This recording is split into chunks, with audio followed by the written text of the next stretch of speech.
Welcome back into Wake Up America. I'm Rob Finnerty alongside Allison Maloney. The NCAA addressed a major topic that's been out there over the past several weeks, announcing a new and kind of confusing policy in which each sport's national governing body will now determine eligibility requirements for transgender athletes. This, of course, on the heels of the whole Leah Thomas controversy. Yeah, the policy is a little complicated. Joining us now to talk more about the ruling and what it means going forward is a woman that knows the thrill of victory and the agony of defeat, two-time Olympic gold medalist and group member of women's sports policy, Donna DeVerona, and Danbury High School track star, Alanna Smith, and her legal counsel from Alliance Defending Freedom, Christiana Holcomb.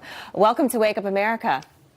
Thank you. It's great to be on, and I'm glad the dialogue is continuing. Our working group has been looking at policies and communicating with national governing bodies, the International Olympic Committee and our Olympic Committee, to get them to focus on this issue and come up with a fair way to protect the women's sports category while trying to find a way to accommodate transgender athletes, especially in our schools where everyone should have the opportunity to participate in sport.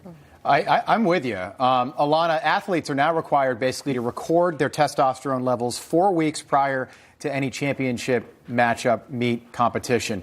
As an athlete who's competed, I can see the medals behind you there, against the opposite sex in the past. How do you feel about this policy? Did they go far enough with their ruling here? They didn't come up with a policy. What they did was abdicate policy and push it off on the national governing bodies. And that's in line with the International Olympic Committee just did. They just said, listen, every sport's different. There's some sports that there's no barrier to entry. Anybody can participate. Let's say it's sailing or equestrian. That's why one rule doesn't fit all. So the IOC basically said, after really doing some science and research as in respect to transgender or bio males entering the women's sports category, you have to go, we're going to push this back on the national governing bodies to make these decisions. But, there's more than 48 national governing bodies and international federations which control elite sport. And they're all going to have to drill down and create these policies. And of course, the focus now is on swimming. And what swimming should do, they've got to meet, they've got to fess up. They do have a policy since 2018 that says they will review situations case by case. But they don't have a medical committee. They need to set up a medical committee. They need to come up with regulations and guidelines. What is an elite athlete? An elite athlete isn't just the athlete that travels through our swimming federation. And elite athletes compete in the collegiate level. And we have to get these guidelines aligned to be fair and protect the safe women's sports category. Donna, I want to get in Alanna's take too. We appreciate it, Alanna. So this new ruling, it's getting mixed reviews because in the era of sports, where so many events they're based on time, right? So how come transgender athletes don't compete against each other or themselves? And do you think that will ever happen?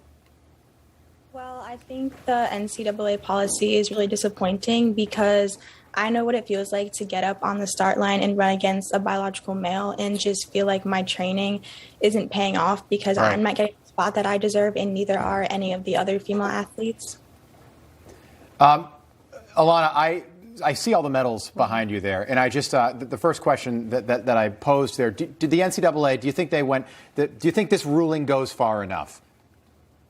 I think that it doesn't go far enough and that it's making female athletes like me become sidelined in our own sport. And it's just, we want to be able to compete on a level playing field and know that all of our hard work and all of our training is paying off and we're getting the spots that we deserve. And, sometimes only the top 6 or 8 can advance. And when spots are taken by biological males, it's just really disappointing and demoralizing. Yeah, and I think we can say it. It's just unfair. Yeah. It's just flat unfair. And that's what a lot of athletes are saying. Christina, I want to go to you now. Talk about about Alliance Defending Freedom. How is this organization making a difference in women's sports? Well, we have the privilege of representing brave female athletes across the country who are standing up and pushing back and saying, no, policies like the NCAA's absolutely don't promote fairness or safety for women. They don't comply with the requirements of Title IX in providing that fair and level playing field. And frankly, I think what the NCAA has done here is cowardly. It's pushed these policies off and passed the buck onto other national sporting bodies to make decisions that it ought to be making for itself. It ought to protect fair play for female athletes like Alanna, and it has just failed to do so. Alanna, your take on Michael Phelps was asked about this a couple of days ago. He was on with Christiana Holcomb, and she asked what you make of this and the fairness of this. And I didn't mind his answer, but I wish that as maybe the most well-known swimmer on planet Earth, maybe he was a little bit more definitive and said, if you are born a man, you compete against men. If you're born a female, you compete against other females. And if you transition, you compete against other people who have done the same thing. Well, I think you should listen to Caitlyn Jenner, who has the most credibility in this field. Right. Who is standing up and saying it's not fair. Caitlyn will not compete in women's tournaments because Caitlyn, although Caitlyn has suppressed her testosterone, says, I have no circling testosterone, but I can still hit the ball 100 yards further than any other woman I'm competing against. So we do have to come up. The point is, let's not demonize transgender individuals. Let's come up with fair policy and not just blanket put all transgender athletes in the women's category. And that's what the NCAA did 10 years ago, without due diligence, without science-based research, without options and policies. Yeah. And the bottom line problem is everybody deserves a chance to play, but so many people are left off the field because we don't have the resources, we don't drill down and open it up. And sport is a fundamental right and privilege, and it teaches us how to compete in the competitive world in which we live. So we have to drill down on this. Yeah, absolutely. Alanna, we have about 15 seconds. Do you think that this ruling is going to lead to inconsistency moving forward?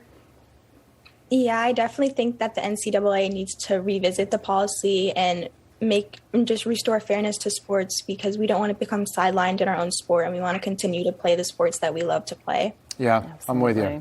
And the Biden administration can't continue to support full entry without guidelines or accommodations in the women's space under Title IX. Yeah. It's a very dangerous precedent right now.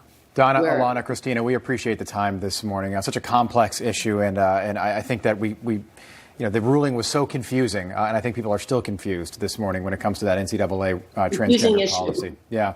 Thank you, ladies, so much. We appreciate it.